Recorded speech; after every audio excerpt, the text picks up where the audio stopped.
Il disait avoir besoin seulement de 24 heures pour en finir avec la guerre en Ukraine, surtout qu'il vient d'être élu. Par quelle alchimie réaliserait-il cette prouesse, Donald Trump? Nous posons la question à notre éditorialiste Mamadou Diouf qui est avec nous pour le décryptage du jour. Mamadou Diouf, bonjour. Bonjour Gilles. Merci d'être avec nous. Donald Trump est élu 47e président des États-Unis. Est-ce une bonne nouvelle pour le conflit Russie-Ukraine? Cela va dépendre de ce qu'il va faire, mais a priori, on peut dire que ce n'est pas une bonne nouvelle. Puisque depuis que cette guerre a commencé, il s'est toujours plaint en disant qu'il y a énormément d'argent qu'on met dans cette guerre. Et s'il arrivait au pouvoir, très rapidement, la dernière fois, il a dit même dans les 24 heures, mais je le disais hier, entre les promesses électorales et les réalisations, il ne faut pas se tromper, il y a tout un fossé. Il disait qu'en 24 heures, il va régler le problème. On ne règle pas une guerre en 24 heures. Il peut quand même, dans les 24 heures, entamer un processus qui va aller vers la fin de cette guerre, mais ça ne se fera pas à coup sûr en 24 heures. On se rappelle que Zelensky avait bien compris les enjeux. Il est allé voir le président Biden pour avoir un soutien. Bon, comme on ne sait pas les résultats des élections, ça sert à quoi? Il est allé voir Kamala Harris, il est allé voir Donald Trump. C'est-à-dire, il s'était positionné des deux côtés pour que quel que soit celui qui va arriver au pouvoir, qu'il puisse espérer que ce soutien américain continue par rapport à cette guerre entre la Russie et l'Ukraine. Maintenant, si on s'en tient aux déclarations de Donald Trump, Zelensky, à la limite, est cuit. Parce que si le soutien américain est retiré dans cette affaire, je ne crois pas que le soutien du reste de l'OTAN, celui européen en particulier, sera suffisant pour que Zelensky continue la guerre contre la Russie. Zelensky, Volodymyr, qui félicite Donald Trump pour sa victoire historique et il ajoute qu'il espère que cette réélection de Donald Trump va amener une paix durable en Ukraine. Ça veut dire qu'il ne se fait plus aucune illusion si lui de la grêle Zelensky Volodymyr. Mais tout à fait, même bien avant la victoire, il avait dit de façon très claire que la paix avec la Russie dépendra du résultat des élections. Mais il n'avait pas précisé dans quel sens. Est-ce que c'est résultat favorable à Trump ou résultat favorable à Kamala Harris? Il ne l'avait pas précisé. N'oublions également pas qu'avant ces résultats, il y a eu une conférence sur la paix pour que cette guerre cesse, où la Russie n'avait pas été invitée dans un premier temps. Quand il a été question d'une deuxième conférence, c'est Zelensky lui-même qui a demandé aux autres membres de la conférence que la Russie soit invitée. Mais ça veut dire que Zelensky a compris, pas seulement avec la victoire de Trump, mais avant la victoire de Trump, qu'aujourd'hui, cette guerre a de moins en moins de chances pour pouvoir continuer à avoir un soutien des Américains, des Occidentaux, de l'OTAN. Il se met dans une perspective de pouvoir trouver une solution. D'ailleurs, quand il a fait son incursion au niveau de la Russie, beaucoup de gens ne se disaient pas que c'était pour conquérir le territoire russe, mais c'était pour avoir une sorte de monnaie d'échange. Sortez de chez moi, je sors de chez vous, parce que dans une négociation, c'est du donnant ou donnant. Mais finalement, question de Kursk. Voilà, finalement, les gens se sont rendus compte que les Russes ont fait une autre stratégie en les laissant sur le territoire et en allant leur créer des problèmes sur leur propre territoire, alors que tout le monde s'attendait à une contre-offensive rapide des Russes pour les faire quitter le territoire russe. Mais ça veut dire de façon claire que Zelensky sait maintenant clairement qu'il y a une limite à ce soutien des Américains, à ce soutien des Occidentaux. Il est en train de se mettre dans une perspective de sortie de cette crise. Il pose ses conditions. Certainement, ce n'est pas toutes les conditions qui vont être respectées par la Russie, mais tout cela dépendra de l'attitude de Donald Trump. Quel chemin il va prendre? Oui, justement, comment va-t-il procéder? Vous avez évoqué la fin du financement. Va-t-il engager des discussions de paix? Va-t-il, par un coup de fil, appeler celui qui est considéré comme son ami entre griffes, Vladimir Poutine? Va-t-il concéder les territoires occupés, en tout cas, ou gagnés par la Russie en Ukraine? Comment va-t-il procéder, selon vous? Ça va être difficile de dire comment il va faire, mais ce qui est sûr, c'est que les pistes existent déjà. Je parlais tout à l'heure des conditions. Zelensky est très clair, il réclame ces territoires. Et pas seulement les territoires qui ont été conquis pendant cette guerre, mais même avec les guerres antérieure, puisque ce n'est pas les seuls territoires qui ont été conquis par la Russie. Faites allusion à la Crimée, sans doute. Tout à fait. Mais certainement, c'est une façon pour lui d'exiger le maximum pour pouvoir céder la Crimée, par exemple, puisqu'elle est déjà... Elle n'est plus sous l'administration de l'Ukraine depuis fort longtemps. C'est peut-être une stratégie qu'il a utilisée. Mais est-ce que Trump va aller dans ce sens? Parce que n'oublions pas que le soutien américain n'était pas seulement financier, il n'était pas seulement militaire. Sur le plan économique, les Américains ont fait tout pour amener le monde à sanctionner la Russie d'un point de vue économique. Ils ont fait tout pour isoler la Russie d'un point de vue diplomatique. Est-ce que Trump va rentrer dans tous ces combats que les États-Unis ont menés jusqu'à présent, ou bien est-ce qu'il va faire le contraire? Parce que quand il dit 24 heures, ça peut être appeler Zelensky, non pas Poutine nécessairement, lui dire, bon, moi je regrette, je ne peux pas continuer ce qui était en train d'être fait. Il faut qu'on commence à voir qu'est-ce qui va être possible pour convoquer une conférence internationale pour la paix et trouver une solution à cette crise.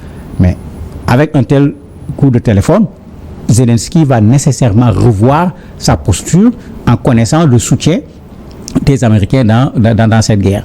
Il peut appeler également Poutine pour lui dire, bon, moi je ne suis pas venu au pouvoir pour m'affronter avec la Russie ou qui que ce soit, moi c'est les États-Unis qui m'intéressent. Et je ne veux plus qu'on continue à investir de l'argent dans cette guerre, il faut qu'on puisse s'entendre pour trouver une solution. Ben, ça ne serait pas une surprise parce que c'est ce que les États-Unis avaient fait en Afghanistan, en laissant un président qu'eux-mêmes ils ont installé, en allant discuter avec ceux qu'ils considèrent comme des terroristes, c'est-à-dire les talibans, en trouvant une solution avec les talibans, sans pour autant avoir même informé le pouvoir qui était en place. Pour dire que voilà, les Américains, quand leurs intérêts sont en jeu, ils n'hésitent pas à changer complètement de posture. Et ça, Trump a vraiment plusieurs ficelles qu'il va pouvoir utiliser. Je me dis que la précipitation de la félicitation de Macron rentre dans ce sens, alors que tout le monde sait que Trump n'était pas le candidat de Macron si on parle objectivement, si on regarde les positions de la France. Mais même dans sa position, il parle de collaboration dans le respect, etc. Il y a déjà des mots pour montrer une certaine réserve par rapport à celui qui a été élu président des États-Unis. Bon, quand on prend en compte tous ces éléments, c'est clair que le soutien à l'Ukraine va devenir compliqué. Zelensky n'a qu'à avoir l'intelligence de le comprendre à temps pour ne pas vouloir forcer dans une guerre qu'il n'avait d'ailleurs pas la chance de gagner. Mais justement, de notre point de vue, Mamadou Diouf, est-ce que l'élection de Donald Trump, qui peut mettre fin à cette guerre, n'est pas une forme de bouée de sauvetage pour les Occidentaux, qui de toutes les façons semblaient essoufflés par les efforts de guerre sur plus de 2 ans? Mais ça sera une bouée de sauvetage, puisque rappelez-vous que Macron avait demandé à la Chine de négocier pour qu'on puisse avoir la paix, en disant, bon, en donnant un peu de respect à Zelensky, en disant que bon, il va falloir son accord. N'oublions pas qu'il y a eu des tentatives de la part des Nations Unies, de l'Union africaine, avec l'ancien président du Sénégal, etc. Donc, c'est pourquoi j'ai dit, des bouées de sauvetage, il y en a eu. Et ces bouées sont là. On ne les a pas utilisées pour sortir tout simplement de l'eau. Il y a tous ces bouées de sauvetage qui peuvent être utilisées pour sortir de l'eau. Au niveau de l'Europe, c'est clair que ça va être une bouffée d'oxygène. N'oublions pas qu'à un certain moment, dans certains des pays européens, les populations elles-mêmes ont manifesté contre des soutiens à l'Ukraine parce qu'ils trouvaient qu'il y a des problèmes à l'intérieur des pays qu'il fallait régler et qui, pour eux, étaient prioritaires que de l'argent qu'on allait amener dans une guerre en Ukraine où ils étaient convaincus que l'Ukraine n'allait pas gagner cette guerre-là. Et certains considéraient que c'est un peu une guerre par procuration, plutôt des Américains que de l'Occident. Mais l'autre élément, ceux-là qui se disent, entre guillemets, en guerre indirectement contre la Russie, continuent leur commerce avec la Russie, surtout sur les questions énergétiques. Le téléphone également, il est resté ouvert. Il n'a pas été supprimé. Macron a appelé plusieurs fois Trump, bien que les gens étaient en pleine guerre, pour dire que très certainement, dans ces pays également, les gens vont se dire, bon, on n'a qu'à s'en sortir parce que, sans les Américains, est-ce qu'on pourra apporter autant à l'Ukraine que ce que les Américains n'apportaient pas? En regardant l'expérience de l'Afghanistan, il vaut mieux partir avec les Américains que de laisser les Américains partir et de vouloir maintenant quitter en ayant ce qu'on appelle les talons au cou parce qu'on va fuir pour quitter l'espace. Certainement, les gens commencent eux-mêmes à se dire, mais voilà les scénarios possibles. Et chacun est en train de se préparer à ces scénarios-là pour sortir de cette guerre. Malheureusement, c'est Zelensky qui risque après de devoir s'expliquer par rapport à sa population, et ça risque d'être compliqué. Justement, mais si cette guerre, ce conflit s'arrête en l'état, cela ne risque pas de remettre en suppléance l'absurdité de la position de Zelensky et de la communauté occidentale par rapport à ce conflit. Est-ce qu'on dira finalement, comme Charles Blé Goudet, mais tout ça pour ça? Mais c'est déjà dit. C'est déjà dit, puisque Zelensky a depuis fort longtemps du mal à avoir des hommes pour aller au front. Vous avez vu comment l'Ukraine a essayé de chercher des mercenaires partout, y compris même dans les pays africains, jusqu'à ce que ça fasse des scandales dans certains pays. Donc il y avait déjà un problème qui était là sur place. Mais il était là avec son discours journalier pour dire aux gens, ça va, on va gagner. Moi, j'ai toujours dit sur ce plateau, il ne gagnera pas cette guerre. Je ne voyais pas par quel extraordinaire il pouvait gagner cette guerre. Je n'ai jamais cru que ni les Américains, ni les Français, ni les Allemands, ni les Anglais vont s'aventurer à un affrontement avec la Russie. Parce que dans l'espace européen, même cette guerre est en vérité une surprise. Les gens étaient dans une logique de nous n'aurons plus de guerre sur ce territoire européen. Et les gens n'en veulent plus, y compris les populations, parce qu'ils ont subi des guerres et ils en connaissent les conséquences. Ça fait que tous ces gens, en fait, se sont laissés, moi j'allais dire, rouler dans la farine par les Américains. Puisqu'on pensait qu'avec des sanctions, avec un certain nombre de choses, on allait pouvoir peut-être pas nécessairement gagner la guerre, mais au moins affaiblir la Russie au point de contraindre la Russie, humilier Poutine en tant que président de la République.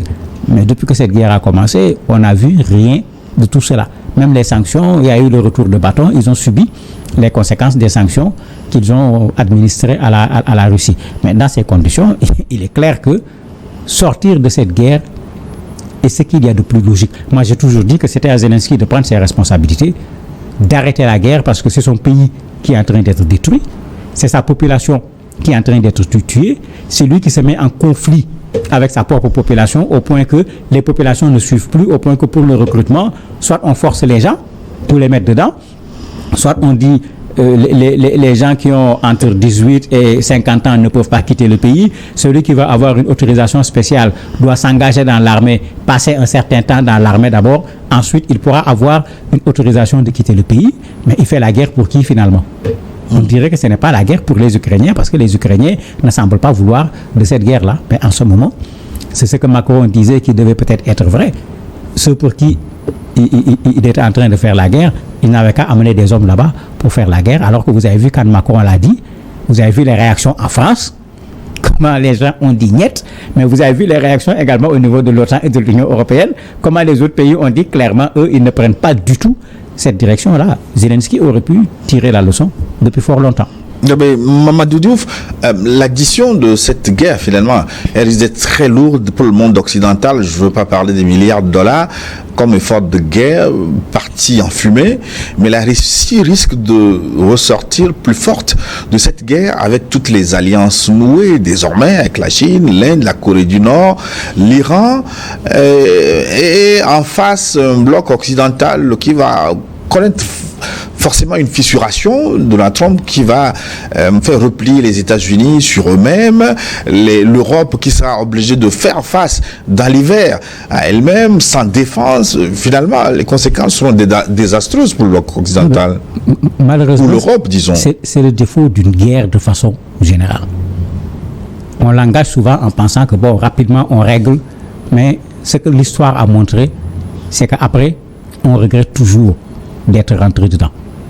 Et comme on le dit, comme on finit par une table, il fallait plutôt commencer par la table, et ça ramène ce que vous avez dit, tout ça pour ça. Et effectivement, ça sera le cas. Ça sera le cas en Ukraine. Tout ce qui a été détruit en termes d'infrastructure, en termes de système de fourniture d'électricité, d'industrie, l'Ukraine va le reconstruire pendant combien d'années? Et ces pays qui ont amené l'Ukraine vers la guerre, Zelensky va leur dire, mais attendez, venez, vous allez participer à la reconstruction, puisqu'il y avait déjà des conférences sur l'après-guerre pour cette question de la reconstruction. Maintenant, tout ce qui a été investi dans cette guerre, mais si les présidents, les premiers ministres, puisque ça dépend des pays qui se sont mis dans cette affaire sont interrogés par leur population qui leur disent mais entre 2022 et 2024, voilà la somme d'argent que vous avez investi dans la guerre en Ukraine. En retour, cela nous a servi à quoi? Mais ils risquent d'en payer le prix sur le plan politique. Parce que les gens leur diront, vous nous avez mis dans des difficultés inutilement, alors que comme vous l'avez si bien dit, mais au niveau de la Russie, les sanctions, la guerre économique n'a pas marché, la guerre diplomatique n'a pas marché. Sur le plan militaire, bon, à part course, franchement, on n'a pas vu quelque chose d'extraordinaire que l'Ukraine a fait malgré l'annonce plusieurs fois d'une grande offensive. Mais ce qui fait que quand vous regardez aujourd'hui, la Russie est en train de revenir sur le continent africain. Avec les BRICS, la Russie est en train de renforcer sa position. Vous avez même la Turquie, qui est membre de l'OTAN, qui est aux portes des BRICS, où se trouve la Russie. Vous avez l'Arabie Saoudite, qui était un allié à la limite fidèle des États-Unis. Inconditionnel. Qui se retrouve aujourd'hui du côté de la Russie, au point que même sur la question du pétrole, ils ont été d'accord contre l'avis des Américains pour refuser d'augmenter la production du pétrole, ce que les Américains demandaient à un certain moment, pour alléger la souffrance des Américains par rapport au prix du pétrole. Mais effectivement, quand on fait le bilan de tout cela, la guerre aura servi à quoi? Parce que si c'était pour fragiliser la Russie, si c'était pour humilier Donald Trump, peut-être à part l'épisode de son ami qui a disparu dans des conditions pas encore élucidées jusqu'à présent, mais je ne vois pas qu'est-ce que Poutine a véritablement subi dans cette guerre. Finalement, le dindon de la farce de ce conflit Russie-Ukraine risque d'être peut-être les canons César français. Mais bien sûr. Qu'est-ce qu'ils n'ont pas amené comme armement? Vous voyez comment dans la communication russe, on récupérait ces armes, on les montrait, on les détruisait et on les montrait. Ces armes n'ont pas permis jusqu'à présent à l'Ukraine de recouvrer son intégrité territoriale. Ça a été, à un certain moment, on en a donné en grande quantité pour cette grande offensive dont je parlais, mais la grande offensive, c'était comme un pétard mouillé.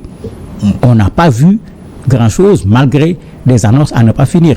On a fini par les F-16, qui sont arrivés avec beaucoup de retard, et finalement, la guerre est en train de prendre fin, et il n'a pas encore reçu le nombre de F-16 qu'on lui a promis jusqu'à présent. Emmanuel Macron, est-ce que lui aussi il ressortira très affaibli de la fin de ce conflit parce qu'il a été à un moment donné le porte-parole des va-t-en-guerre? Oui, mais c'est qu'à un certain moment, Macron a voulu se relancer à l'échelle internationale parce qu'il avait énormément de difficultés à l'intérieur de son pays. D'abord, par son élection, parce que lui, il a été élu par défaut. Parce que c'est pour éviter quelqu'un qu'on l'a mis au pouvoir. À l'Assemblée, il n'a pas pu avoir la majorité. Sa dernière tentative également, en engendrant la dissolution de l'Assemblée, ça n'a pas marché. Il fallait qu'il se positionne à l'échelle internationale, mais comme je disais tantôt, ça n'a pas marché du tout, parce que d'abord, les Français eux-mêmes ont suivi. Là où les carottes ont été plus que cuites, quand il a posé le problème d'envoyer des troupes au sol, même parmi les gradés militaires français, vous avez des gens qui ont dit niet de façon catégorique. Qu'on ne mette pas la France dans une autre guerre. Ben, il a tenté, comme on dit, c'est ça le jeu politique. Il n'a pas du tout réussi avec l'Ukraine. Merci Mamadou Diouf pour tous ces éclairages. Je vous en prie. Ben, les informations continuent sur votre chaîne New World Info. Tout de suite, l'invité.